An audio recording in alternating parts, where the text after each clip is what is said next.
Bien, antes que nada, muy buenos días a todos los que nos acompañan en esta transmisión relacionada con esta pequeña charla que vamos a tener a lo largo de aproximadamente una hora, relacionada con los impuestos para principiantes. Titulamos esta pequeña plática, donde vamos a estar desahogando algunas dudas, algunas generalidades de cómo poder empezar el negocio cuando vamos a llamarle empezando desde cero, ¿no? Y ver cuáles son las variantes y cuáles son los diferentes efectos que nos van a dar. Antes de comenzar, a mí me gustaría presentarme. Mi nombre es Ángel Ortega, soy contador público de profesión y con todo gusto voy a estar en estos siguientes minutos platicando con ustedes de este tema.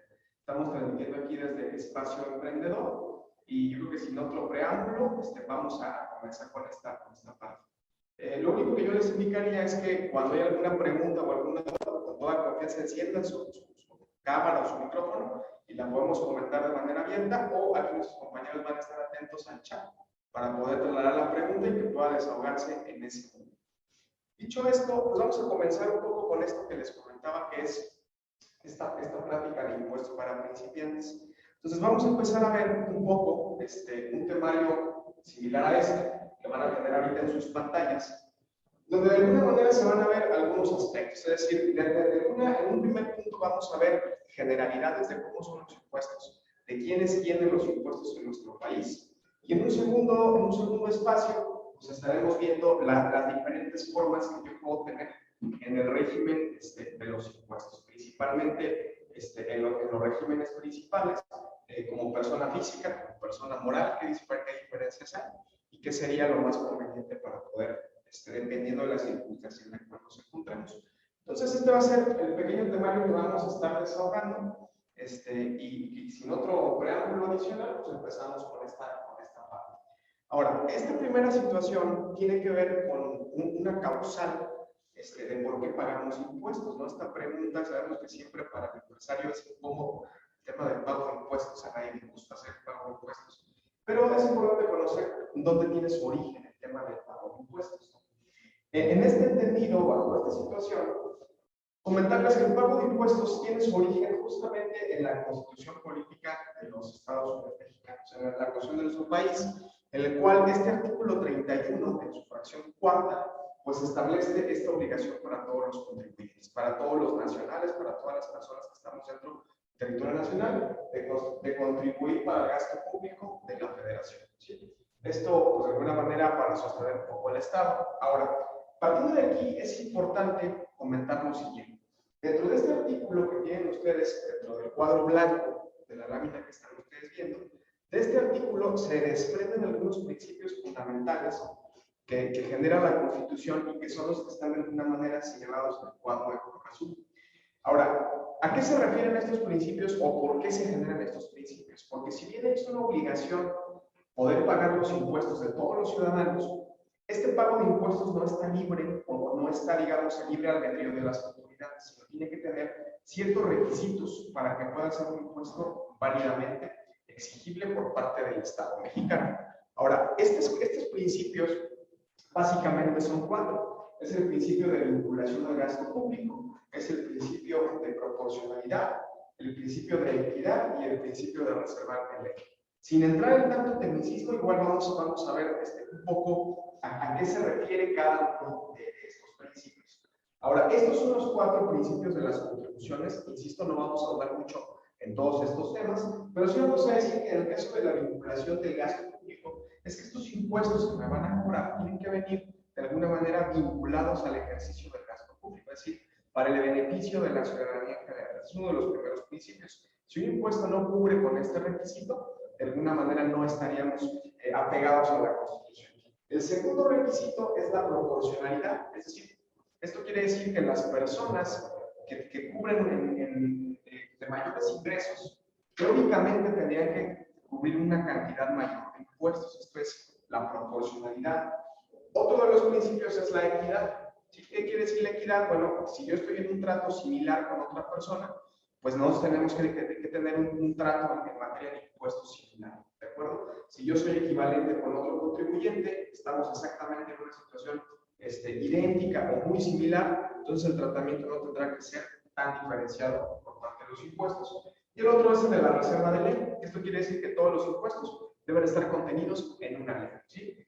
Muy general esta parte. Estos principios usualmente cuando surge una nueva ley en materia de impuestos son los que nosotros vemos controvertidos o vemos impugnados por los abogados en relación al ataque de estos principios, contribuciones que no son proporcionales, contribuciones que violan la ley o alguna situación por el estilo. Nada más para tenerlo en cuenta. Cuando nosotros veamos alguna nota o algún artículo, alguna noticia donde se pretende controvertir alguna ley en materia de impuestos, usualmente se atacan estos principios, ¿sale? Nada más para tener ese entendimiento general de parte de todos nosotros.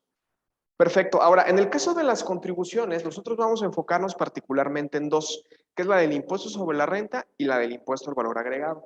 Esta lámina que tienen en sus pantallas es un poco un análisis que es información vertida por la propia Secretaría de Hacienda de quién es quién en materia de impuestos. Estos datos son hasta el último semestre del ejercicio 2021, pero como podemos darnos cuenta, la principal contribución dentro de nuestro país, pues evidentemente es el impuesto sobre la renta. Es el que más recauda en materia de impuesto sobre la renta por parte de todos los contribuyentes. La principal fuente de ingresos del gobierno. Ahora, partiendo hacia abajo, el nivel de importancia, pues viene justamente el IVA, el impuesto al valor agregado, y el impuesto a los especial sobre producción y servicios.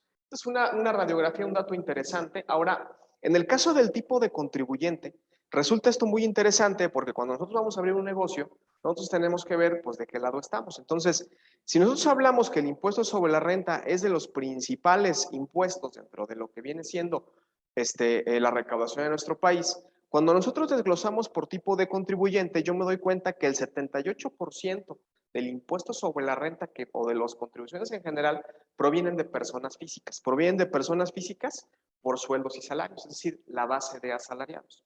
Ese es el principal contribuyente del Estado con un 78%.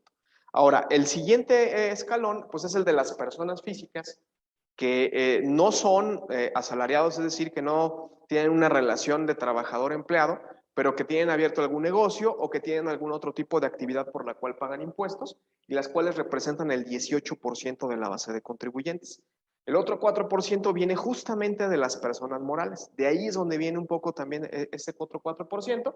Y el resto, que es, pues la verdad, hay un 0.02%, proviene de los grandes contribuyentes. Entonces, estas empresas que últimamente hemos escuchado que se les cobra una cantidad alta de contribuciones, si bien son cantidades fuertes las que se cobran, realmente no viene de ahí la base fuerte de los contribuyentes, sino el contribuyente principal viene en las personas físicas. ¿De acuerdo? Entonces, por aquí vamos a dejar este cuadro. El cuadro a la derecha viene un resumen del total de contribuyentes que había hasta el año pasado. Creo que es una de las principales problemáticas que tenemos en nuestro país y que resulta ser la primera queja del emprendedor, ¿no? Si ustedes observan el padrón, hay 59 millones de contribuyentes, cuando en el país aproximadamente somos 130, 135 millones de personas dentro del país. Quiere decir que ni siquiera la mitad resultan ser contribuyentes del impuesto sobre la renta. Entonces, esto resulta ser la principal problemática para el empresario, porque el empresario siempre dice, oye, pues siempre nos cobras a los mismos, en lugar de buscar a los otros 60 millones o 70 millones de contribuyentes que no están en el padrón de contribuyentes. Entonces, atacando ya un poco este tipo de situaciones y terminando con estos datos meramente estadísticos y culturales para entender los impuestos, nos encontramos con la forma en la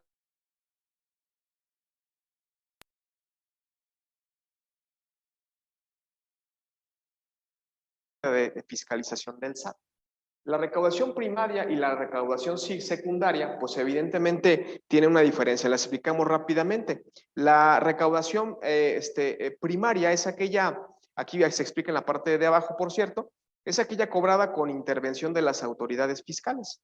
Y en el caso de la recaudación secundaria, pues estamos hablando de que ya hay una cobranza coactiva. Es decir, en términos muy llanos, la recaudación primaria es cuando el SAT ya me fue a tocar la puerta sin algún acto formal, sin alguna revisión paulatina, y de aquí obtienen 1.6, esto está en millones de pesos, y 247 viene de la recaudación secundaria. Entonces, son de las medidas que utiliza la autoridad para fiscalizar.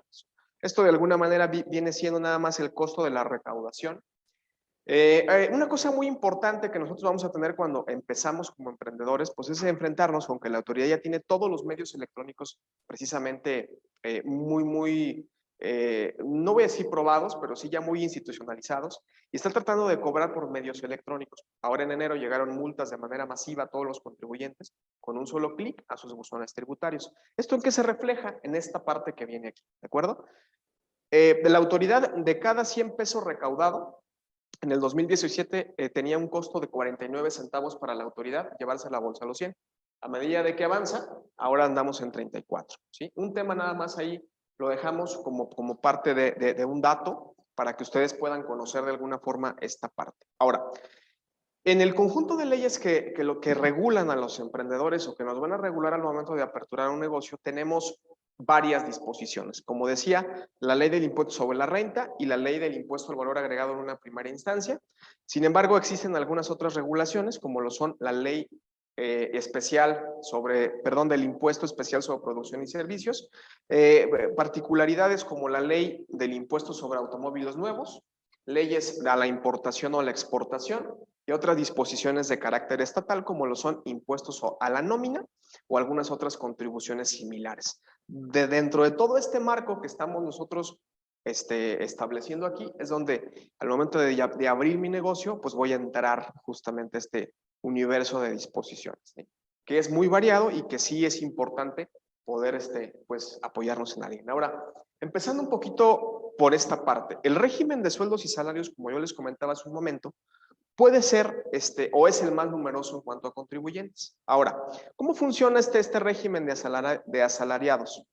Entonces, usualmente este régimen va dirigido a personas que perciben un salario o demás prestaciones que deriven de una relación laboral, ¿sí?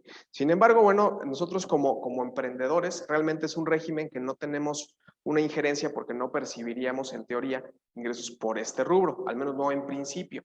Pero lo que sí influye, y es por eso que viene como parte de esta charla, es que cuando yo contrato colaboradores dentro de mi empresa, pues sí voy a ser sujeto a este régimen para cumplir con las obligaciones de retención y el cálculo de los impuestos. Nuestros empleadores o nosotros como empleadores somos los obligados a poder retener estas cantidades a nuestros empleados. Entonces, es importante pues poder tener esta parte muy clara y muy identificada. Ahora, entrando a este régimen, pues existen bastantes variantes que se pueden exhibir dentro de este régimen. Yo puedo tener de alguna manera ingresos por tiempo extraordinario, ingresos por días de descanso.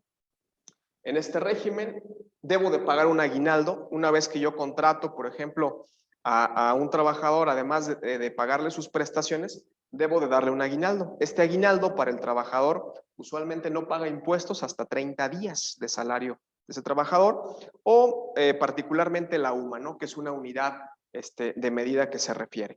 Tengo que pagar también PTU. Esta es una parte importante que tenemos que contemplar nosotros como empleadores en el momento de abrir nuestro negocio. Cuando yo contrato un trabajador, no solamente viene la prestación del aguinaldo, no solamente las vacaciones y la prima vacacional, sino también tengo que compartir una parte de mis utilidades con los trabajadores, ¿sí? Particularmente un 10% de ellas, tengo que compartirlo entre todos los trabajadores. Entonces, es una situación pues, que tenemos que también tomar en cuenta para esta situación. Ahora, alguna situación también importante, pagos por separación o algunos planes de pensiones, particularmente los pagos por separación, pues son aquellos pagos que, como ustedes saben, yo no puedo despedir a un trabajador de manera arbitraria, ¿no? Debe de haber una razón justificada y documentada por la cual ese trabajador pues se ha separado de su trabajo. Del momento en que no lo hago de esa manera, pues tendré, en cierta forma, que pagarle una indemnización que la ley del impuesto sobre la renta lo cataloga como pagos por separación. Hasta 90 días o 90 UMAS de salario o es los que se encuentran exentas estas remuneraciones. Entonces hay que tomarlo en cuenta. Digo, sé que de alguna manera el tema de la exención es una situación como comentario, independientemente si paga impuestos o no, el pago por separación, pues yo tendré que pagárselo al trabajador en dado momento que yo haga un despido que sea de manera injustificada. Cuando el trabajador se retira de manera voluntaria del empleo, pues no hay tal pago por separación y únicamente nos vamos a concentrar en estas prestaciones.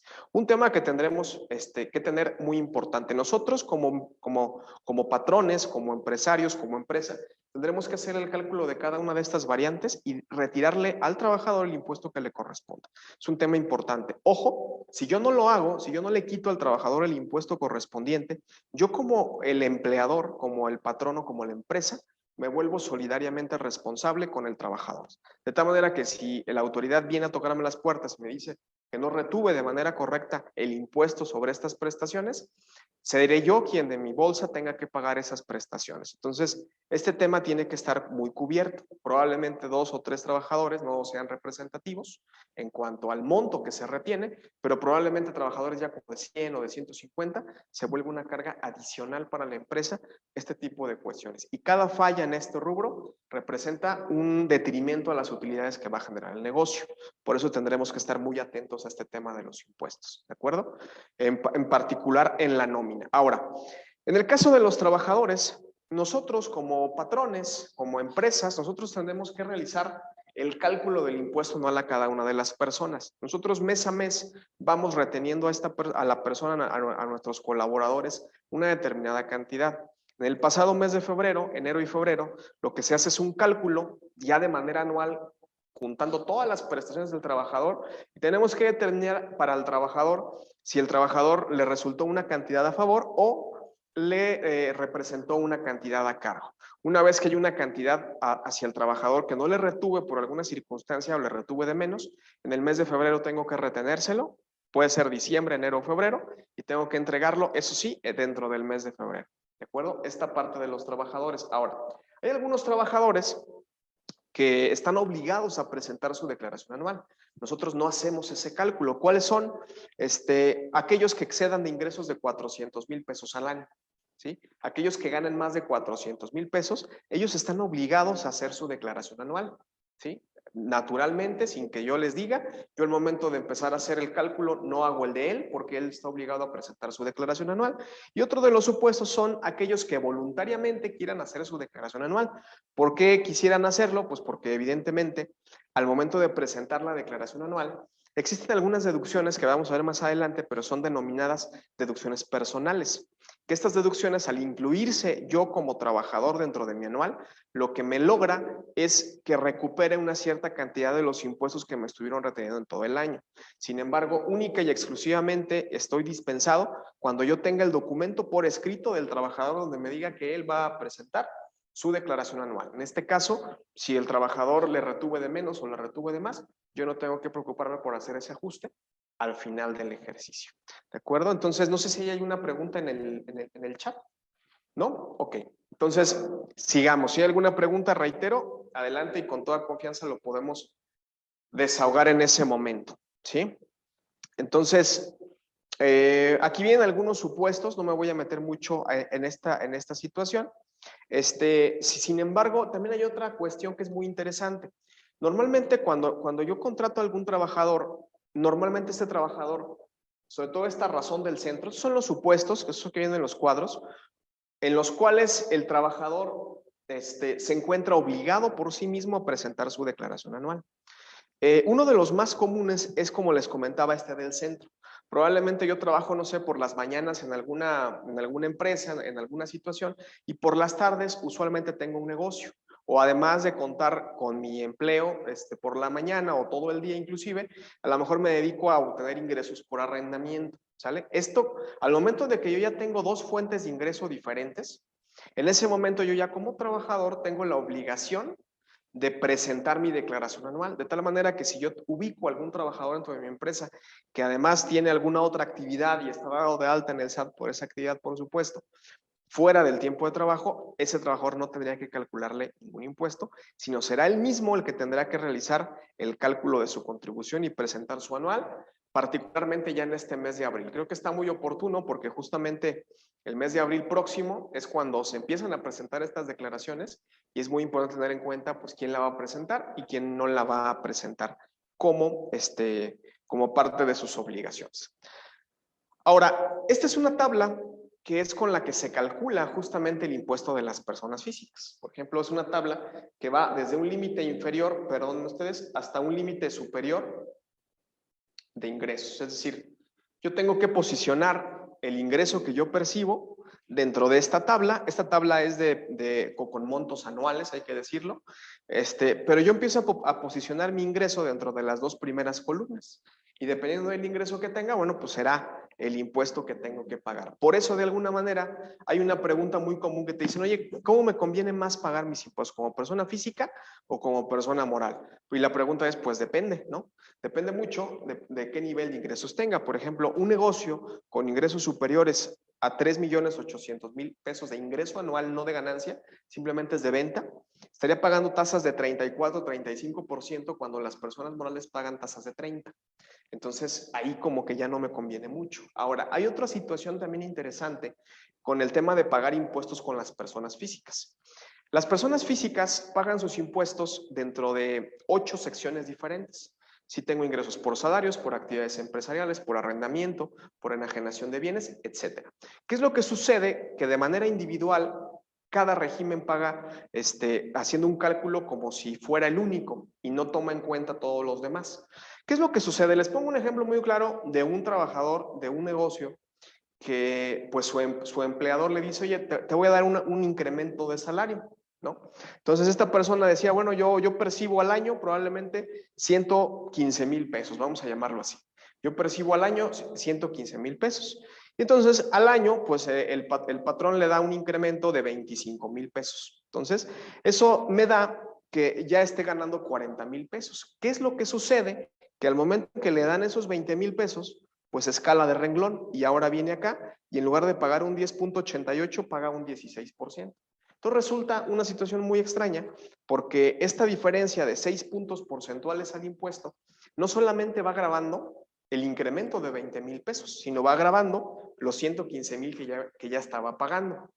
Entonces, en términos prácticos, a él le suben 20,000 pesos al año y de impuesto le estaban reteniendo 25, de tal manera que pues estaba percibiendo en realidad mucho menos ingreso o ya en el neto que lo que estaba percibiendo antes del aumento por este efecto de brinco en la tarifa. Entonces, hay veces que es confuso de repente explicarlo o entenderlo para las personas físicas, pero esta tabla me parece que es la clave del comportamiento de todos los impuestos. Si yo voy a tener ingresos muy bajos de 65, 115, probablemente sí me convenga estar, porque estoy en los primeros renglones, probablemente sí pagaría menos que una persona moral, pero hay que tomar en cuenta este tipo de brincos, ¿sí? Entonces, esto como un antecedente para que sepamos cómo es que la persona física paga el impuesto. Usualmente cualquier ingreso que perciba va a ir dentro de esta pequeña tabla y de alguna manera, pues ahí tendremos que ver ahora sí que cómo nos toca, ¿no? El tema del impuesto. Esto como un antecedente para que ustedes la conozcan. Ahora, estas son las deducciones personales. ¿Qué es lo que sucede cuando yo tengo una circunstancia como la que les comentaba hace un momento? Por una cantidad muy pequeña, rebasé de un escalón en la tabla y me pasé al segundo, y resulta que ahora todos mis ingresos, no solamente los 20,000 de aumento, pues van a pagar 6% más. Entonces, cuando esta situación ocurre, lo que yo puedo hacer es incluir algunas deducciones dentro de mi declaración anual que solamente se presentan de manera, dentro de la declaración del ejercicio. Es por eso que a lo mejor una persona o las personas que están colaborando en mi empresa pudieran decirme, oye, yo presento mi anual por mi propia cuenta. ¿Por qué? Porque van a introducir este tipo de gastos. Gastos que son honorarios médicos, los honorarios dentales también nos sirven, servicios profesionales en materia de psicología y de nutrición, si alguien está pagando de alguna manera gastos del nutriólogo o del psicólogo para sí mismo o para sus descendientes en línea recta o familiares, también es susceptible de incluirlos en la declaración anual. Y esto hace que pues la base gravable vaya bajando y que al final, ahora en el mes de abril, pues por ahí resulta en una cantidad de impuestos a favor en la declaración anual que efectivamente, si todo es en orden, la autoridad efectivamente lo devuelve, hace su depósito y no hay ningún problema. Ahora, otra de las situaciones son gastos funerarios. Otro de los temas son donativos que se pueden realizar, esos donativos que nosotros hacemos allá al Teletón, ese tipo de instituciones. Yo puedo pedir mi factura y puedo introducirla dentro de mi declaración anual para que me ayude a disminuir la base de los impuestos. Otra de las cuestiones también muy común, pero a veces no tan comúnmente aprovechado, son los intereses efectivamente pagados por créditos hipotecarios. Si yo soy una persona física, del régimen que sea, si yo rento, si yo tengo un negocio, inclusive si soy asalariado, yo probablemente saqué mi casa a crédito y estoy pagando intereses al banco o alguna otra institución por mi casa habitación. Esos intereses, si yo anualmente pido mi constancia al banco o a la institución que sea, y puedo incluir esos intereses como una deducción dentro de mi declaración anual, y como los intereses usualmente son de unos importes considerables, realmente las cantidades a favor sí son también cantidades interesantes, cantidades que ayudan, cantidades que apoyan. Entonces es un tema que tendremos que tener muy claro y muy enfocado a esta parte. Más deducciones personales, estamos hablando aportaciones complementarias al retiro, primas de seguros de gastos médicos, también son deducibles. Entonces, las aportaciones complementarias del retiro son estas cantidades que yo adicionalmente aporto al tema del RCB, al tema de la Afore, vaya. Las cantidades que yo voy aportando por mi propia cuenta también son deducibles. Hay quien me decía, bueno, yo prefiero más bien ahorrar para mi retiro que pagarle impuestos al fisco, ¿no? Entonces voy haciendo algunas cuestiones perfectamente válido. Dinero que no se pierde y que no se gasta, que simplemente es un ahorro y que puede ser deducible de impuestos. El tema de las primas por seguros de gastos médicos, pues también son deducibles, ¿sí? Cuando amparan justamente a familiares o a algunas otras personas. Un tema interesante con lo que nos hemos topado, los seguros de vida no son deducibles de impuestos, ¿sí? Eso hay que también tomarlo en cuenta, al menos no de manera natural su contratación, sino tendrían que venir como otorgamiento de alguna prestación que recibo, ¿no? Por parte de la empresa. Nada más para tenerlo de alguna manera presente. Y otro gasto que es deducible es la transportación escolar. Esta transportación que nosotros estamos pagando, pues porque trasladan a nuestros descendientes del domicilio de la escuela hacia nuestro domicilio particular o cualquier otro domicilio. Son gastos que usualmente la mayoría hacen y que no se están aprovechando en este rubro de los impuestos. Entonces son gastos que creo yo pudieran ser bastante interesantes poderlo hacer. Ahora, en el caso del asimilado a salarios, ya empezamos a entrar en terrenos un poquito más, ya no de la nómina, de cómo se comporta mi nómina en el negocio, sino aquí ya pueden ser algunas situaciones de cómo yo como socio o como propietario del negocio empezarme a remunerar. Es decir, ¿qué es un pago por asimilado a salarios? Es un pago que al momento de hacerlo yo no es de una relación laboral, o sea, no hay una relación de trabajador-empleado, pero que el tratamiento en materia de impuestos sí es como si fuera de un trabajador hacia a un colaborador, ¿de acuerdo? Este es este tipo de pagos. Ahora, ¿qué tipo de pagos pueden tener este tratamiento? Que, insisto, no son derivados de la relación laboral. Entonces, aquí nada más hay un pequeño comparativo de cuáles son los efectos legales que va a tener esta diferenciación. En parte del efecto legal, estamos hablando que el efecto legal está determinado por la parte respectiva, ¿sí? Y hay algunas prohibiciones y requisitos particulares. Ahora, ¿a qué me refiero? Yo como prestador de servicio, como contador, yo puedo brindar una asesoría a una empresa. Yo no tengo una relación laboral con una empresa, pero la empresa puede pagarme a mí mis honorarios como si sí fuera un empleador o un colaborador de su empresa, sin necesidad de yo poder emitir un recibo de honorarios. Y para la empresa también es perfectamente válido y perfectamente deducible. ¿Qué otro tipo de gastos se empiezan a generar que pueden tener este tratamiento? Porque no todos los pagos se pueden ir por esta vía. Estamos hablando de, obviamente, las prestaciones por funcionarios y empleados. Perdón. Hay algunas preguntas. Alguien por ahí pregunta, ¿cómo puedo hacer el cálculo de mi declaración anual? El cálculo se hace del ingreso total o el neto. Vamos a empezar una por una. ¿Cómo se puede hacer el cálculo de la declaración anual? Pues básicamente es presentando la declaración anual, ¿no? O sea, no tenemos que ir al SAT, hay que tramitar las claves de acceso hacia el portal del SAT y ya dentro del portal, pues ahí elaboras tu declaración anual. Ahí vas generando los ingresos, vas plasmando tus gastos, las deducciones personales que veíamos ahí mismo se van plasmando y usualmente en automático ya el programa hace una serie de cálculos y se genera. Yo creo que no tanto, a pesar de que está muy automatizado, sí yo no sugiero que la hagan solo si no tienen experiencia en ese tema, porque a pesar de lo que pueda decir la publicidad no oficial, realmente no es tan sencillo el tema de las declaraciones de personas físicas. De hecho, creo yo que son más complejas que inclusive las de una persona moral por la diversidad de regímenes. Entonces, esa sería la forma de cuanto a la pregunta de si se hace sobre el ingreso neto o el total o neto.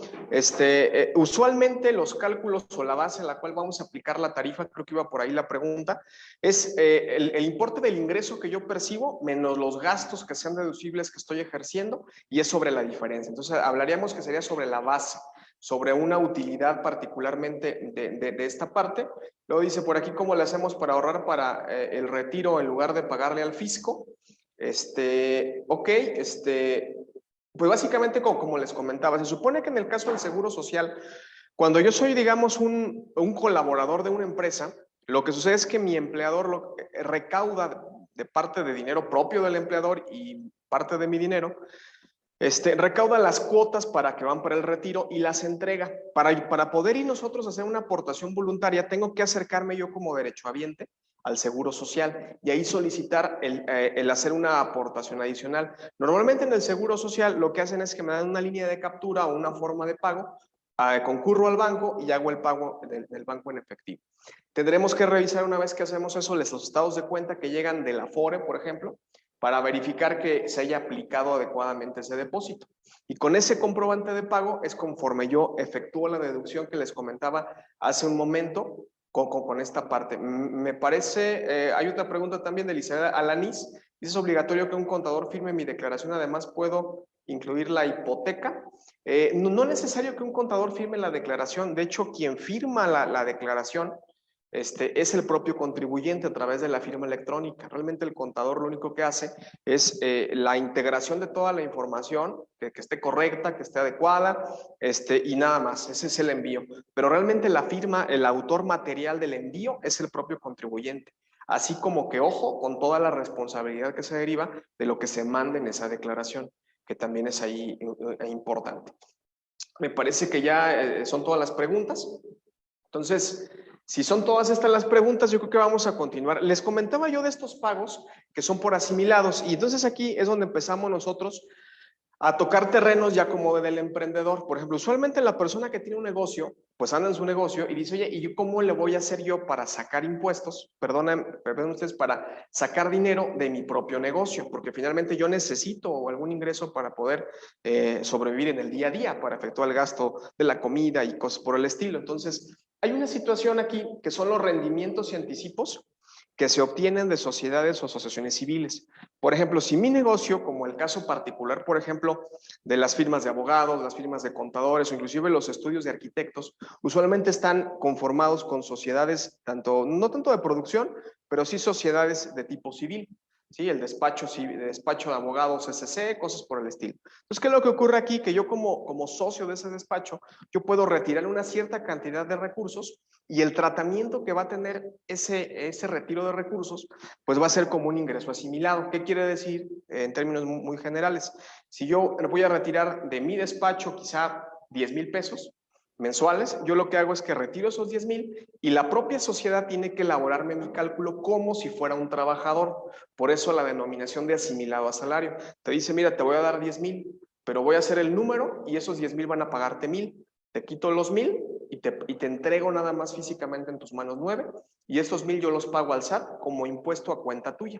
Y así se van acumulando. Y ya en la declaración anual, cuando yo reciba todos mis ingresos de 10,000 y todos los 1,000 pesos en cada mes, yo ahí puedo incorporar las deducciones personales y hacer que probablemente esos 10,000 o 12,000 que van a ser de cada uno de los meses del año, pues se vuelvan 10 o se vuelvan 9 y mi saldo a favor sea de 3 o sea de 2. Así es más o menos como funcionaría, pero de esta manera, lo que puedo hacer es retirar el dinero de la sociedad. Ahora, ¿por qué en este esquema? Todas estas deducciones personales que vimos hace un momento son única y exclusivamente aprovechables en las personas físicas. Los créditos hipotecarios, los seguros de gastos médicos, etcétera, etcétera.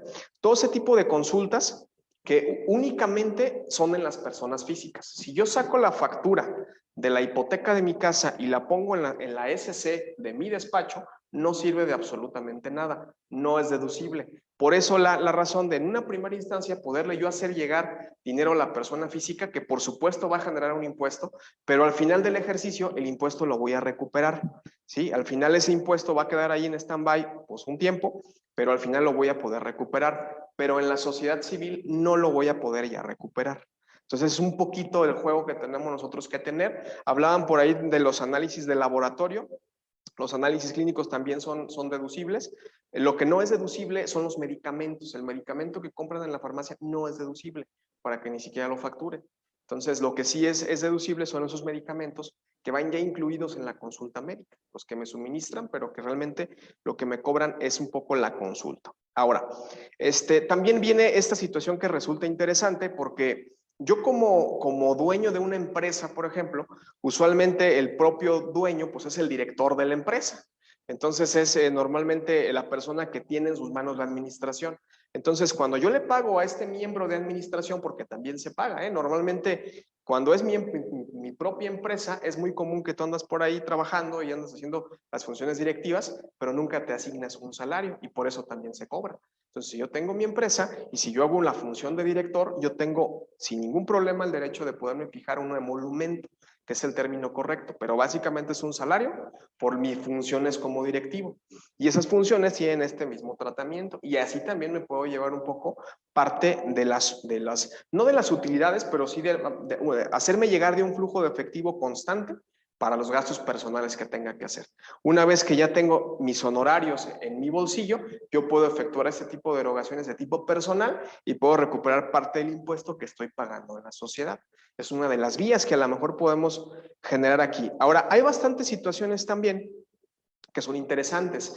Y este tema de los ingresos por salarios inclusive se puede dar inclusive cuando tengo un negocio. Es decir, si yo soy una persona física que tengo un taller, vamos a pensar, de ebanistería, de elaboración de muebles de madera, yo puedo sin ningún problema decirle a algún tercero que me compre los muebles, sea física o sea otra persona moral, oye, ¿sabes qué? Yo no te voy a dar una factura, sino lo que va a pasar es que tú me vas a dar a mí un recibo, como si los muebles que yo te estuviera vendiendo, como si fueran pagos por salarios. Yo entrego los muebles, le ponen el recibo, le ponen ahí pues muebles de determinadas características. ¿Y cuánto cuestan los muebles? No, pues fueron 100,000 pesos de los muebles, correcto. Entonces van los 100,000 pesos y de alguna manera ahí mismo me quitan a mí el impuesto. Me quitan a mí el impuesto. Y nada más me entregan la diferencia. Pensando que sean 10,000 pesos de los 100,000, me entregan 90 y los 100,000 van a cuenta del impuesto. Y de esta manera, ¿cuál es la ventaja que se pueda dar? Usualmente cuando yo facturo los muebles, tengo que facturar los 100,000 más el impuesto al valor agregado. Este tipo de pagos no genera IVA. ¿Sí? No genera un IVA para mí como persona que lo estoy recibiendo. Entonces, usualmente cuando el IVA es un problema o cuando yo como empresario no puedo tener un acreditamiento del IVA y el IVA me sale muy elevado, puedo recurrir a este tipo de medios. La única limitante es que no puedo hacer este tipo de operaciones hasta por la cantidad de 65 millones de pesos. Si yo tengo ingresos arriba de 65 millones de pesos, ya no puedo hacerlo. Pero me parece que es un margen bastante altito, bastante razonable, en el cual podemos nosotros por ahí jugar con esa opción. Ahora, aquí empezamos ya un poquito más con el juego de las personas que tienen su negocio, ¿no? Normalmente yo voy a arrancar un negocio, ya es un poco más como tal, cómo voy a estar como negocio. Y usualmente dices, oye, ¿cómo me conviene más como persona física o como persona moral? Entonces, siempre depende de cómo se esté haciendo el negocio. Siempre es la respuesta, depende. ¿Cómo paga los impuestos un negocio que es persona física, ¿no? Aquí vienen algunas actividades de las cuales yo puedo incluir dentro de esto. Me puedo dedicar a la pesca, me puedo dedicar a la silvicultura. Ojo, en el tema de la pesca no solamente estamos hablando, aquí viene la definición, no solamente es que pues pesque de manera literal, sino más bien se refiere como al cultivo de especies, ¿no? En granjas o en algunos estanques. Y todas estas comerciales, agrícolas, de manera, todas estas actividades pueden estar o puedo ejercerlo como persona física. Ahora, ¿qué características tiene la persona física en su tributación? Estos son de alguna manera sus características fiscales, ¿sí? Tienen que llevar una contabilidad, deben de tramitar el RFC. Este tema es muy importante y creo que es el principal, que viene el tema de los impuestos y deducciones generados en base a flujo de efectivo. Usualmente lo que sucede en la mayoría de los casos es que cuando yo le estoy vendiendo a mis clientes, el cliente me dice, no, pues primero dame la factura. y después yo te programo para pago. En las personas físicas, cuando yo doy mucho crédito, cuando yo vendo bastante a crédito, me resulta importante o conveniente ser persona física, porque yo puedo facturar 100 millones de pesos, puedo facturar 150 millones de pesos en un solo mes, pero si a mí no me pagaron ni un solo peso de 250 millones, yo voy a pagar 0 de impuestos, sino los impuestos se van generando en la medida en que voy cobrando justamente las facturas. Entonces, cuando yo tengo un negocio donde el plazo de pago es a más de 30 días, por ejemplo, 45 días, 50 días, me conviene ser persona física. ¿Sí? Por el lado de los impuestos, ya deberíamos otras aristas donde a lo mejor puede ser, pero en esta situación viene en esta parte. Ahora, en el caso de la contabilidad es una parte muy importante porque los contribuyentes cuando son obligados a hacerla, es la forma en la que la autoridad te revisa que estás pagando de manera adecuada. Hay contribuyentes que sí efectivamente están pagando de manera adecuada o hay operaciones inclusive que no son gravables de impuestos, que están libres de alguna contribución o de algún gravamen, como son los préstamos o alguna situación. ¿Qué es lo que sucede cuando la autoridad llega, me revisa y no hay una contabilidad o no entrego una contabilidad a la autoridad? La autoridad pues simplemente se quita de problemas y dice todo lo que está en tus estados de cuenta, pues para mí es ingreso, porque no hay contabilidad que demuestre lo contrario. No hay un registro. Por ejemplo, nos ha pasado con cantidades que son recibidas en préstamo de un tercero, que están perfectamente bien documentadas, que el tercero hizo el préstamo, que yo verdaderamente le estoy pagando a ese tercero, pero por el simple hecho de no llevar contabilidad, ese préstamo se vuelve un ingreso para la persona que lo recibe por parte de las autoridades. Por eso esta parte de la contabilidad parece ociosa, pero en realidad sí es importante. Ahora, ¿qué situación debo de hacer? Debo de emitir mis facturas como persona física. Y de alguna manera, pues debo de tener por ahí las declaraciones presentadas, ¿no? Las declaraciones mensuales y la declaración anual. Pero creo que el principal tema es este de aquí, que es que yo de alguna forma pago mis impuestos conforme voy cobrando mis ingresos. Eso es creo que de las principales y de las más importantes actividades. Ahora, en el caso de las personas físicas, dentro de este régimen de la persona física que tiene un negocio, yo puedo estar en dos modalidades diferentes.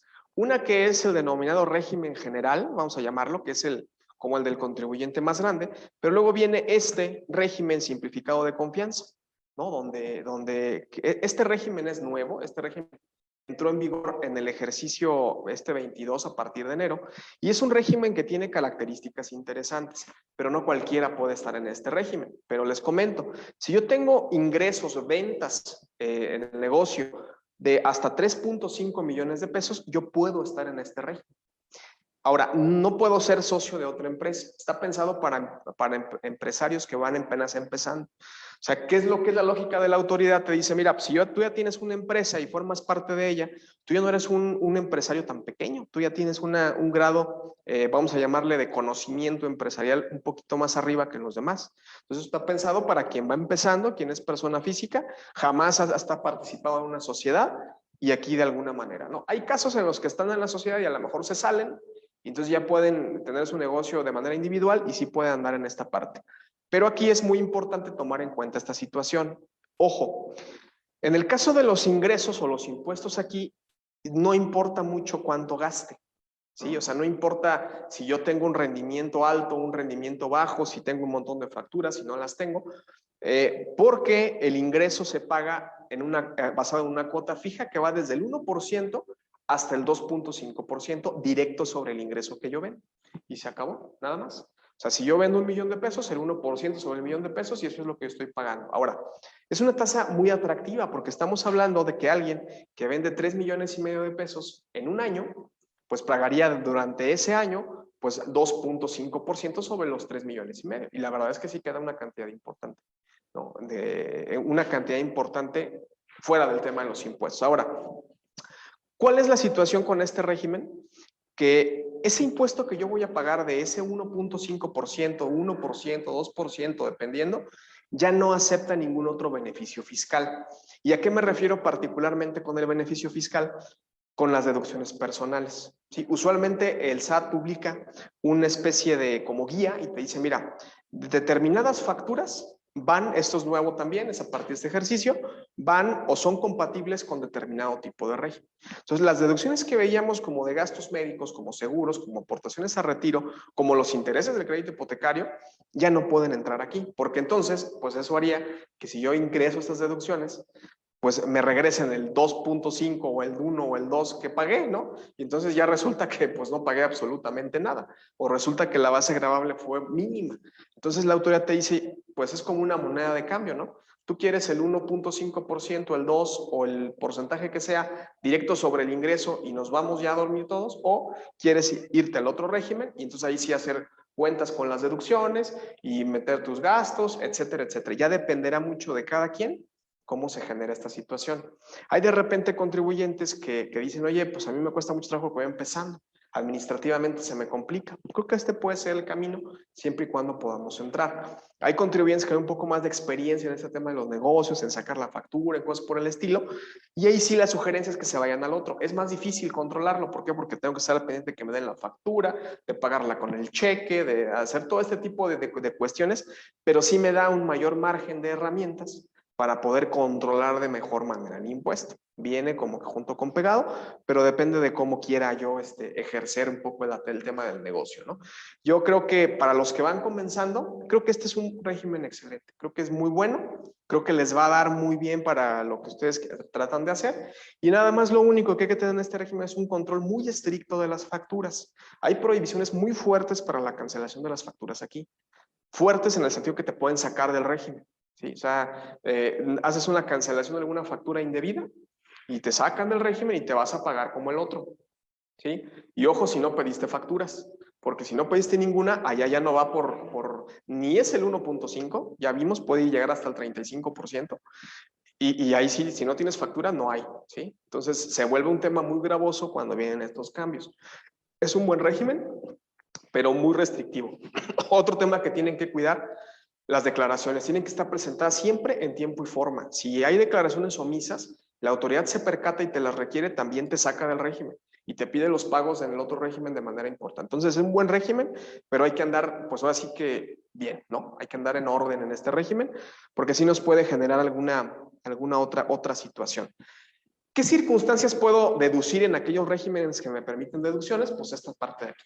Las devoluciones que haga sobre venta, todas las adquisiciones de mercancía, puedo deducir los gastos, las inversiones, los intereses y las cuotas que pago al Seguro Social y por supuesto el tema de los sueldos. Ojo con el tema de los sueldos porque yo solamente puedo deducir los sueldos cuando el trabajador se encuentra pues en la formalidad. Es decir, yo no puedo deducir un salario que estoy pagando cuando la persona no está ni de alta en el IMSS, cuando no le tiembro su recibo, o cuando no tiene sus obligaciones cubiertas. Entonces, solamente es deducible cuando lo tengo con todas las formalidades, inscrito al IMSS y pagándole y reteniéndole, por supuesto, el impuesto que le corresponde al trabajador. Esa es una parte también muy importante. En general, ¿cuáles son los requisitos de las deducciones que debo de cumplir? Muy, muy generales. En el caso de la persona física, es una deducción que tiene que ser pagada. Al igual como el ingreso, en el ingreso yo tengo que recibir el dinero de esa factura, tienen que pagarme esa factura para que pueda hacer un ingreso, pues de igual manera yo tengo que realizar el pago de esa factura para que pueda ser deducible. Otro de los temas es que sean restadas una sola vez. Pareciera medio ocioso decirlo, pero sí hay de repente algunos esquemas donde pues ahí ya la deduces una vez y luego la volviste a deducir, entonces ese tipo de cosas no se pueden hacer. Y debo tener, por supuesto, un CFDI. O sea, tengo que sacar mi factura, el CFDI debe de cumplir con las condicionantes que se pueden estar. Y entonces en este apartado llegaría yo a alguna situación que les comentaría que es usualmente lo que nos preguntan, ¿no? Este requisito de que estas deducciones sean estrictamente indispensables, me parece que es la parte fundamental a la pregunta, oye, ¿qué gastos puedo incluir dentro de mi actividad? ¿No? A veces como que el contribuyente espera que tú le des un listado de cosas que puede facturar, pero realmente pues no funcionaría de esa manera. Además, realmente o sea, nos limitaría en el concepto que podemos facturar. ¿A qué se refiere este concepto de estrictamente indispensable? Cualquier gasto que yo necesite para prestar a cabo mi actividad que lo necesite para la generación de ingresos, es estrictamente indispensable.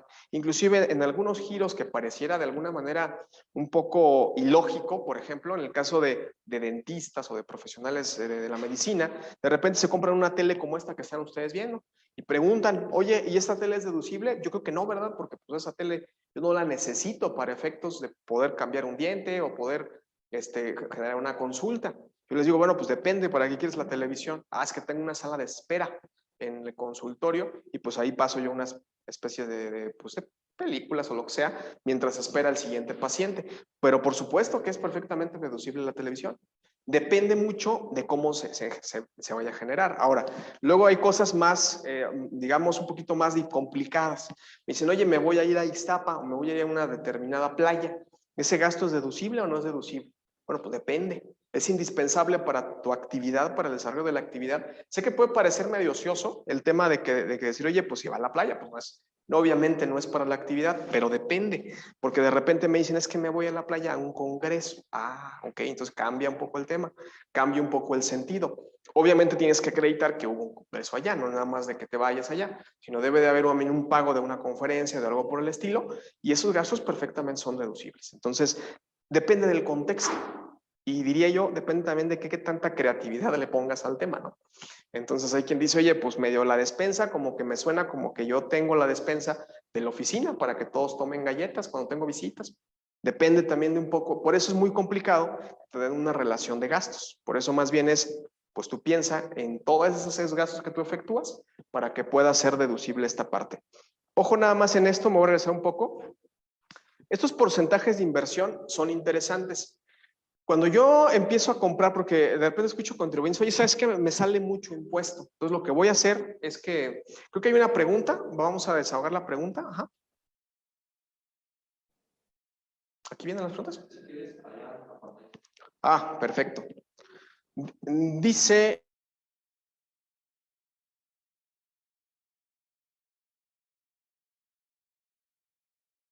para ir al trabajo. Ojo en este tema, creo que esta pregunta es importante. Las deducciones que estamos ahorita platicando solo pueden introducirse en los regímenes de actividades empresariales. Si yo me dedico a trabajar para una empresa o para alguna entidad gubernamental, la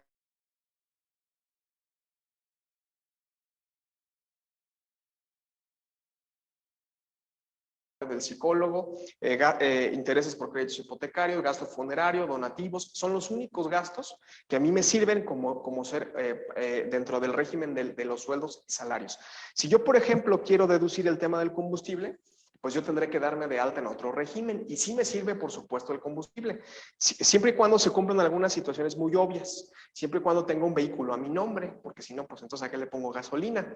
Y siempre y cuando yo cubra esta gasolina con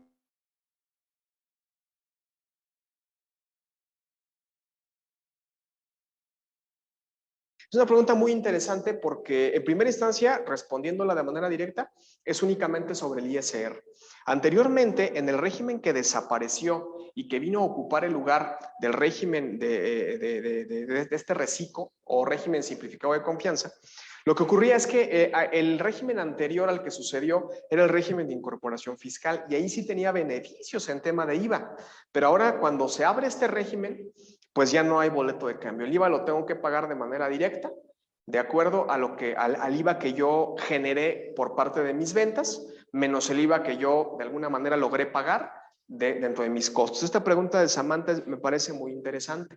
Y atendiendo a la pregunta, es exclusivamente en ISR al tema al cual nos referimos. En el caso de ¿qué beneficios se tiene tener trabajadores en el IMSS? Me pregunta Angie. No se escucha y se corta el audio. Esperemos que el audio quede ahorita. Si se sigue cortando, nos comentas, Angie. Pero va un poco el tema del IMSS al beneficio de los trabajadores. Miren, el caso del IMSS, el IMSS evidentemente es un tema muy pesado para las empresas. Creo que es de los gastos más complicados y más complejos que se tienen que cubrir.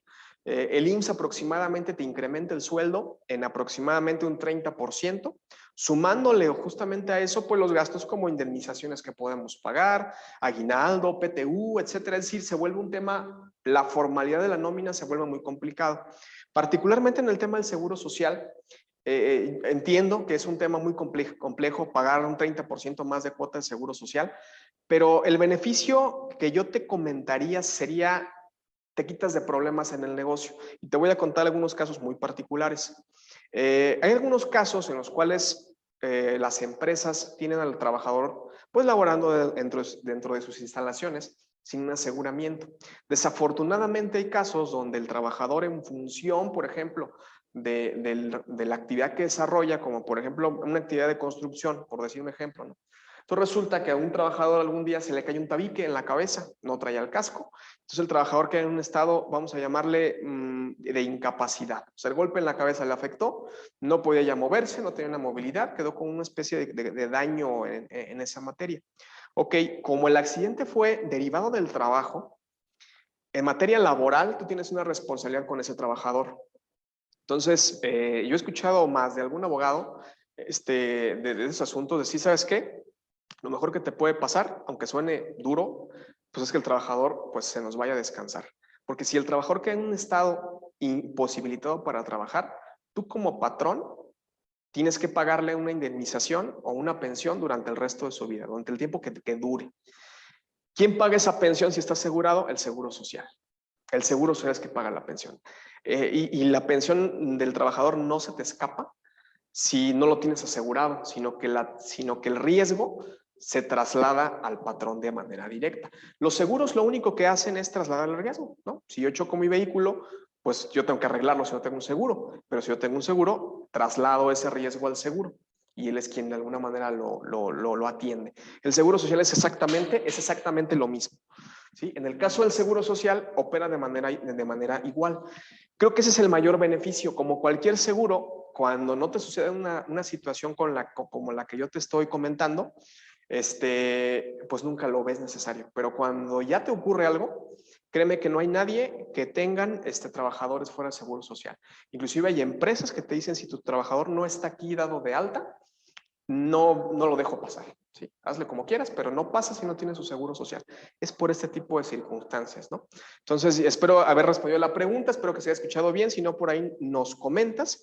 Me dicen a María López, súmale el 3% sobre nóminas, totalmente correcto, es un poco de los impuestos estatales de los que estábamos hablando. Y Ana María hace el apunte de que todos sus trabajadores los tiene en el IMSS.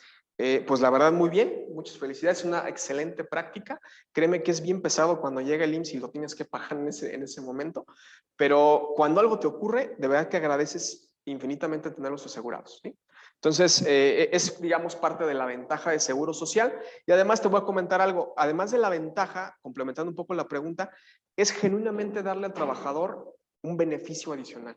O sea, que su familia pueda tener una atención médica, que en el caso de que se enfermen, usualmente en enfermedades ya un poquito más graves o crónicas, el seguro siempre es una herramienta muy importante para contener y mejorar la calidad familiar de las personas. Entonces, también por ese lado creo que es una ventaja en el sentido del apoyo al trabajador que debes de tener tú como empresa, ¿no? Creo que ese sería mi punto de vista en esta parte y retornaría un poco al asunto de las deducciones. Les decía, usualmente lo que sucede es que te dice el contribuyente, mira, me sale mucho impuesto a pagar, entonces me lo voy a gastar para que no me salga a pagar, ¿no? Nada más que resulta que el contribuyente se lo empieza a gastar en inversiones.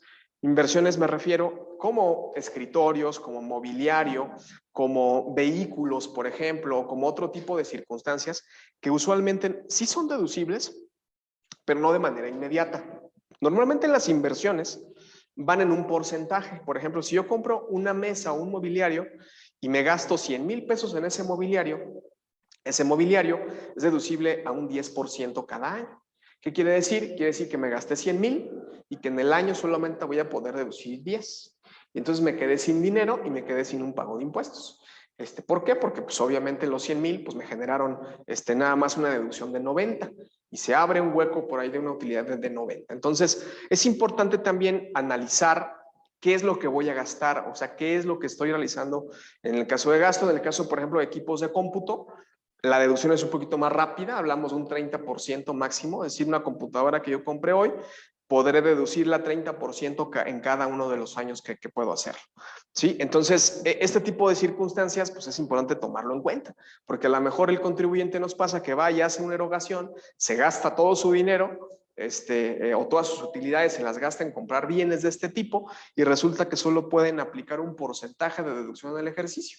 Entonces se gastaron el dinero, no hay dinero y además hay que pagar los impuestos. Entonces hay que tener un manejo también interesante de este tipo de deducciones. ¿De acuerdo? Ahora, aquí vienen las actividades empresariales como persona moral. Ahora, pues a lo mejor yo voy a realizar la misma actividad y puedo constituir una persona moral. ¿Cuándo es recomendable constituir una persona moral? Realmente no hay ingresos, no hay un nivel o tipo de negocio. Usualmente cuando empiezo como, una de las opciones más sugeridas es cuando tengo socios.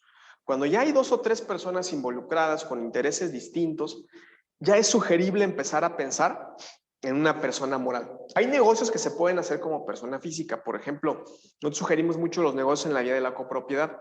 Celebramos un contrato con 2 personas físicas que es de copropiedad empresarial y ese contrato, pues de alguna manera ahí establecemos nosotros todas las reglas de cómo vamos a operar el negocio. ¿Cuál es la desventaja de este tema de la copropiedad? Pues que realmente, pues uno de los 2 copropietarios tiene que ser el representante común.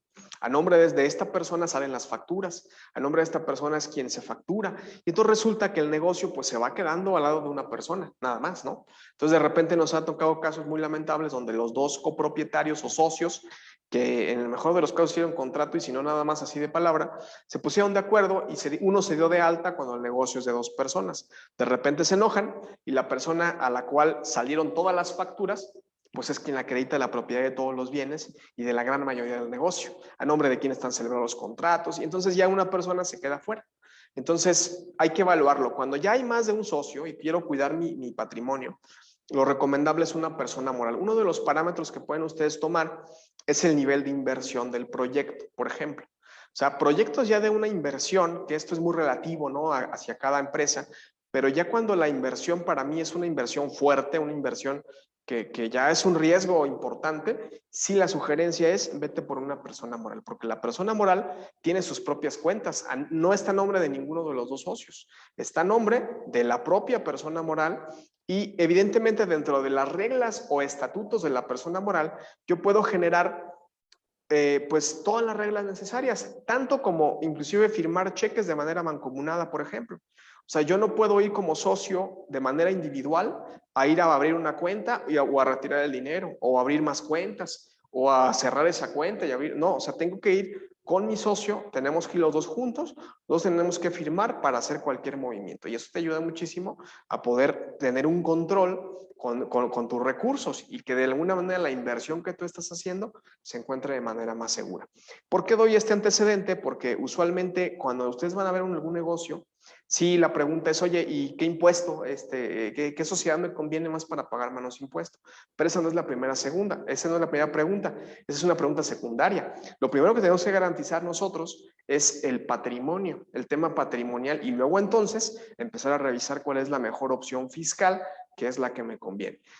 Empezando con este tema, pues hay diferente tipo de sociedades que yo puedo constituir. Si ya decidí ser una sociedad, ahora la siguiente pregunta es, ¿qué tipo de sociedad voy a ser?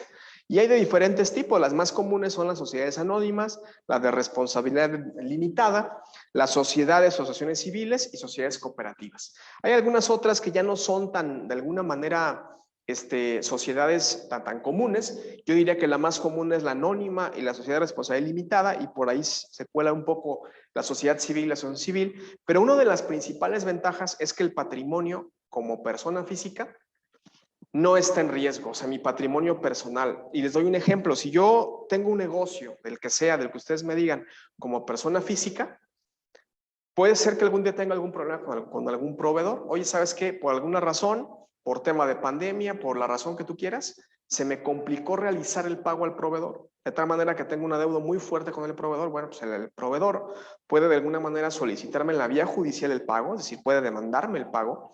Y en ese momento, pues no solamente lo que está en mi negocio es lo que ese proveedor se puede llevar mis bienes personales, se puede llevar mi casa habitación, se puede cobrar con lo que yo tenga como persona física. Con la persona moral no ocurre de esta forma. Si yo dejo mi patrimonio personal fuera como persona física y solamente deposito en la sociedad el patrimonio que estoy dispuesto a arriesgar para el negocio, solamente es a la empresa a la quien le puede cobrar este proveedor en caso de algún conflicto. Y así con la gran mayoría de los conflictos, es decir, representa a la sociedad una barrera legal entre los socios y entre el tema del negocio. Se aísla el patrimonio, se encapsula el patrimonio y es el patrimonio con el que estamos jugando. Entonces, en cuestiones de impuesto, la mayoría de las sociedades tienen un tratamiento similar, ¿sí? Igual, lo que cambia es el tema corporativo, ¿sí? ¿Cómo es la relación entre socios? Por ejemplo, en las sociedades anónimas, los votos van por capital. Si yo aporto una mayor cantidad de dinero, pues yo tengo una mayor cantidad de votos. ¿De acuerdo? Entonces, ahí en la sociedad anónima, ahora sí que el que paga manda. En la sociedad de responsabilidad limitada es un poquito diferente. ¿Cómo tomo las decisiones ahí? Pues no importa que yo tenga el 1% de la empresa o del capital y que el otro tenga el 99%, ambos tenemos un voto y un voto. Esta sociedad es un poquito más cerrada, es un poco más pensada en la calidad de personal que en el capital. O sea, si nosotros nos juntamos tres, somos nosotros tres y los tres votamos con un solo voto cada quien, con independencia del capital. En la sociedad anónima no. En la sociedad anónima quien tenga la mayor cantidad de recurso inyectado es quien va a votar. Esto ya es un poco distinto, no tiene mucho que ver con el tema de los impuestos, pero insisto, es lo que tengo yo que evaluar antes, es un paso antes de ver cuáles son los impuestos que voy a tener. Ahora, si ya constituí mi persona moral, necesito ver también en qué régimen me voy a ir, porque en las morales hay diferentes tipos de régimen fiscal. Hay un régimen que es que está en la lámina, en la izquierda de su lámina, en la parte superior, que es el régimen donde la gran mayoría se encuentra. Es el régimen general de las personas morales, así es como se llama. Entonces, ese régimen general, lo que ocurre con él es que hay una diferencia sustanciosa entre hacerlo como persona física. ¿A qué me refiero? La persona física, hablábamos en un dado momento, cuando yo emito la factura no pasa absolutamente nada. Tienen que pagarme la factura y en la parte que me paguen esa factura, pues entonces se detonan los impuestos. Aquí no. Aquí en el momento de que yo emito la factura, en ese momento ya el impuesto está generado, independientemente de en qué momento lo van a pagar. Hablo exclusivamente de impuesto sobre la renta, ¿de acuerdo? En el caso del IVA, el IVA siempre va a funcionar en el momento en que me paguen o en el momento en que pago una factura. Siempre. Pero en ISR aquí es distinto. En el ISR yo puedo emitir 50 millones de pesos este mes o este día y este día se generan los impuestos pagaderos en el mes siguiente. Entonces tengo que tener mucho cuidado con el tema del crédito. Ahora, por esta razón diseñaron un nuevo régimen que, bueno, es nuevo para 2022, pero ya existía, vino a sustituir a otro régimen muy similar, que es el régimen de acumulación de ingresos para las personas físicas. En términos llanos, ¿qué es este régimen?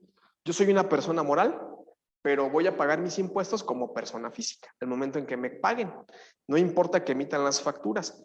Ese régimen no todas las personas morales pueden estar. También es un régimen diseñado únicamente, vamos a llamarle, para personas que constituyen por primera vez una persona moral. Si yo soy un socio y yo soy un socio que soy socio en dos personas morales, ninguna de las dos puede estar en este régimen fiscal. ¿De acuerdo? Entonces, es una empresa para mí que voy, o una figura para mí que voy constituyendo mi primera empresa. Si yo solamente soy socio y mis demás socios son socios nada más de esta persona moral puede estar dentro de este régimen.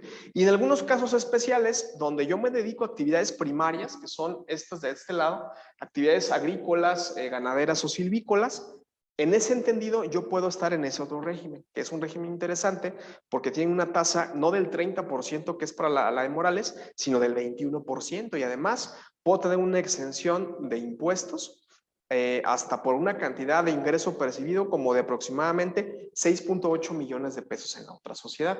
Pero ojo, ahí solamente me tengo que dedicar a esas actividades. Si me dedico a la agricultura, a la ganadería, pero también le hago otro tipo de cosas, la verdad es que ya no voy a perder los beneficios. ¿Cuál es alguna recomendación? Te dicen, bueno, si tienes dos actividades, si te dedicas a dos giros principales, pues deja una empresa con una actividad primaria y deja la otra empresa en otro régimen distinto, para que no se contamine y que puedas tener los mejores beneficios de una o de la otra. Así es como podemos de alguna manera entrarle al tema de las personas morales, pero es una diferencia fundamental. En la persona moral, por regla general, lo que sí voy a hacer es que en automático voy a generar el impuesto en el momento en el cual estoy facturando. Por eso hay que tener mucho el control de la facturación, la planeación a largo plazo. Hay que tener también, digo, no sé si les ha pasado, pero a cierre de año, todo el tiempo, están como que las personas morales buscando, oye, no me vas a pagar, pues te cancelo la factura. Es por esta razón, porque si cancela su factura, pues no le generan impuestos. ¿De acuerdo? Entonces, y eso trajo otro tipo de cosas, como restricciones a partir de este año, la cancelación y un montón de cosas. Pero no vamos a meter con eso en este momento, sino simplemente conocer de manera general cómo funciona una persona moral. Hay algunas sociedades, por ahí las mencionaba yo hace un momento, que son sociedades cooperativas, ¿sí?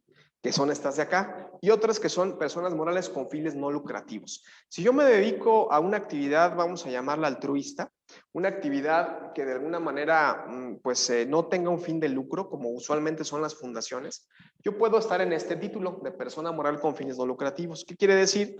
Que en ese régimen no voy a pagar los impuestos, ¿sí? En ese régimen no genera impuestos, ¿de acuerdo?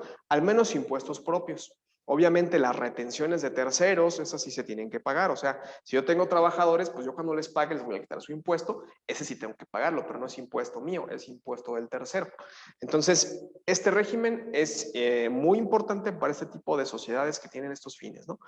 También hay restricciones para entrar, por supuesto. Están súper reguladas. O sea, si no vas a pagar impuestos, te tienen, pero realmente muy en la mira para que realmente vayas caminando por la línea, ¿no? Entonces es una parte. Y otro régimen importante es el régimen especial de cooperativas de producción. Las sociedades cooperativas son una figura también que no es muy usada, pero estas sociedades cooperativas de entrada solamente pueden ser socios personas físicas, pero lo que me permiten es una situación muy interesante. En una primera instancia también son sociedades que pagan sus impuestos conforme van recibiendo el dinero, el ingreso. No importa la facturación, conforme yo me van pagando, pues los voy generando. Pero tienen una particularidad. Si yo genero, por ejemplo, una utilidad, este ejercicio, y no sé, tengo determinado impuesto, yo puedo diferir ese impuesto, ¿sí? Usualmente las personas morales que tuvieron una utilidad fiscal en el 21, pues justamente en estos momentos de marzo es donde tienen que mandar su anual y pagar sus impuestos correspondientes. Si yo soy una cooperativa y yo gané determinado recurso, 1 millón de pesos gané o 10 millones de pesos el año pasado, pues en ese momento yo tendría un impuesto generado ahorita para pagar en marzo, pero no lo voy a pagar en marzo. Lo que me dice la autoridad es, no lo pagues.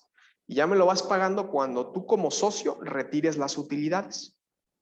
Entonces, conforme yo vaya retirando, en esa misma vía voy pagando. Y te dan un plazo máximo de 3 años. Te dicen, mira, yo te doy 3 años para que las retires y 3 años para que me pagues el impuesto. Con inclusive algún beneficio que se pueda alargar inclusive a 5 años. O sea, puedo pagar el impuesto después de 5 años sin actualizaciones, sin recargos, sin absolutamente nada en este tipo de figuras, lo cual resultan figuras altamente interesantes para ciertos sectores, este tema de las cooperativas. Y de alguna manera, bueno, pues tomar en cuenta en las personas morales de régimen generar algunas circunstancias, ¿no? ¿Qué cuestiones les podría yo comentar respecto de esta persona moral que no tienen tratamientos relativamente raros? Hay un tema de ingresos, esto lo comentamos, pero ingresos y deducciones por inflación. Es decir, en empresas que están en este régimen, que tuvieron deudas muy altas, esas deudas les van a generar un ingreso con motivo de la inflación. Sobre todo ahorita que la inflación está, pues, la verdad, bastante alta, ¿no?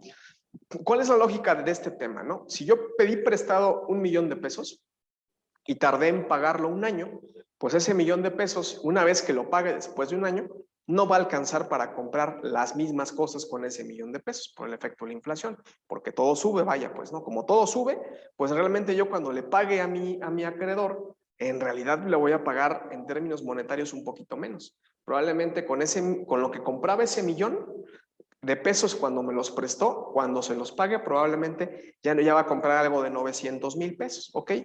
Ese diferencial de 100, a mí, persona moral que pedí prestado, me cuesta impuestos, me cuesta un 30% de esa cantidad de la inflación de lo que yo gané por esa deuda. Por esto esta parte es muy importante tenerla muy clara y muy cuidada. Necesitamos al momento de que nosotros pedimos un crédito en las personas morales, tener muy en cuenta el efecto que va a generar la inflación. No es nada más de endeudarnos, sino que el propio endeudamiento me va a costar un impuesto adicional por la ganancia que voy a tener. Por supuesto que el interés, si me llegan a cobrar algunos intereses, esos intereses son susceptibles de deducción y ahí medio se equilibra el tema. Pero sí hay que tomar mucho en cuenta esta parte para que no nos vaya a sorprender esta situación. ¿De acuerdo? Entonces, ya para ir un poco terminando, las deducciones autorizadas de estas personas son estas de aquí, básicamente son las mismas. También puede darse el caso donde sea al revés y que el ajuste anual, que es este efecto inflacionario que les estoy comentando, se dé a la inversa. Es decir, en lugar de yo pedir prestado, a mí me pidieron prestado, ¿no? Y pues entonces el ingreso va para el que sigue y yo, o para el de enfrente, y yo me quedé con la deducción.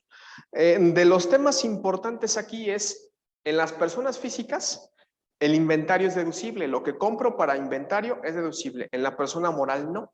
Si yo compro, por ejemplo, un lápiz y vendo lápices, yo no puedo hacer la deducción de esa compra hasta que vendo el lápiz, ¿no? En ese momento van emparejadas. Creo que es de las principales diferencias que hay con las personas morales y las físicas. Ahí también es importante pues tomar en cuenta esta situación. Ahora, para terminar, para concluir ya con esta charla y pasar a ver si hay algunas preguntas adicionales, hay que cuidar al momento de que ustedes vayan a abrir algún negocio, no solamente el tema fiscal, que es de lo que hablamos en lo general en estas horas, en esta hora y media, sino que también hay que cuidar el tema patrimonial, lo que les decía de las sociedades, cómo vamos a votar, ¿sí? ¿Quién va a decidir? ¿Cómo vamos a decidir? ¿Cuántos votos tengo? ¿No? El tema legal, hay que buscar también que sea una figura adecuada, que resguarde mi patrimonio, que no se pongan en riesgo algunas situaciones, y por supuesto el tema del esquema financiero, como lo que les comento, nos llegan casos con empresas que abrieron la empresa y de manera directa le inyectaron un adeudo para poder arrancar. Bueno, pues ese año no hay ningún ingreso, no hay ninguna venta, por decirlo así, pero sí hay impuestos por este efecto inflacionario que les comentaba. Este manejo del recurso, del dinero, de hacia dónde se mueve, de dónde sale, y en qué figura es más conveniente tenerlo, también es importante tomarlo en cuenta. Entonces, es una situación que lo dejamos aquí para su consideración y que con esto vamos terminando, ¿sí? Ahí está mi correo, dejo ahí mi correo por si alguien quiere, tiene alguna duda adicional después de esto, con toda confianza nos mandan un correíto y por ahí tratamos de resolver un poco la duda. No viene ahí mi nombre, pero bueno, viene en el correo, es Ángel Ortega. Esta es la firma a la cual un servidor pertenece, es Yamab Asesores de Negocios, y con todo gusto vamos a estar ahí, si alguien tiene alguna duda, para impulsarlo, sobre todo porque es importante que ustedes que están como emprendedores iniciando este tipo de negocios, pues puedan tener mejores herramientas pues, para poder desarrollar mejores sus negocios, ¿no? Si sus negocios progresan, créanme que yo soy de los creyentes que progresamos todos como sociedad en general, ¿no? Hay más trabajo, hay más consumo y todo se va generando pues con un beneficio exponencial. Yo creo que de mi parte sería todo esto. Restaría nada más dejar los micrófonos para ustedes y ver si hay algunas dudas en este tema. ¿Hay alguna duda? Donativos deducibles, 100% este año fiscal. Sí, efectivamente el donativo es un buen tema para generar algunas deducciones y además pues colaborar en general con la sociedad. Yo haría ahí un apunte. El donativo sí tiene una cierta limitante, ¿sí? No puedo yo generar donativos pues de manera infinita o donar toda mi utilidad, sino que simplemente la ley, en términos muy generales, me permite donar hasta un 7% de mi utilidad, ¿sí? Como referencia a la del año pasado, es decir, lo que gané el año pasado por un 7% es lo máximo que puedo yo deducir de donativos en este ejercicio, ¿de acuerdo? Nada más para que lo tengan en cuenta y no vayamos a abusar de la figura del donativo. Pero sí es una buena herramienta que puede abonar junto con otras en conjunto a que la base gravable sea sensiblemente menor, ¿no? Para todos nuestros negocios.